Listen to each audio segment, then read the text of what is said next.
বৃষ্টির দিনে আমরা ভুনা খিচুড়ি, বৃষ্টিতে ভুনা খিচুড়ি খেতে খুবই ভালো লাগে। তো আমরা গরুর গোস্ত দিয়ে চাল ডাল দিয়ে খুব সুন্দর করে একটা ভুনা খিচুড়ি রান্না করেছি। তো বৃষ্টি দেখে আমার যেটা মনে পড়ছে একটা কবিতা, আই বৃষ্টি ঝেপে ধান দেবো মেপে, লেবু পাতা করম চা, যা বৃষ্টি ঝরে যা। তো আরেকটা স্টোরি আমি ওদিন ফেসবুকে পড়লাম, তো আমার খুব ভালো লেগেছে জিনিসটা, মেয়েদেরকে নিয়ে। স্টোরিটা ঠিক এভাবে, একটা মা এবং মেয়ে দুজন বসে আছে।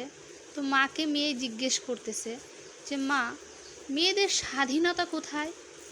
তো মেয়ে যখন প্রশ্নটা করলো তখন মা বলল, বিয়ের পর সব স্বাধীনতা পাবি, এখন যেমন আছিস তেমনই থাক।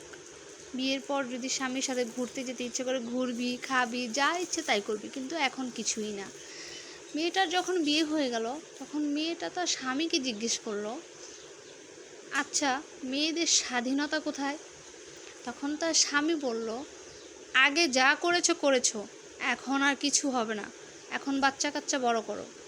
তখন বাচ্চা কাচ্চা যখন বড় হলো তখন মা জিজ্ঞেস করলো, ওই মেয়েটা জিজ্ঞেস করলো তার সন্তানদেরকে, আচ্ছা মেয়েদের স্বাধীনতা কোথায়? তখন সন্তানরা বলল যে আগে যা করেছো করেছো, এখন নাতি নাত করে বড় করো। বুঝেছেন ব্যাপারটা? আসসালামু আলাইকুম।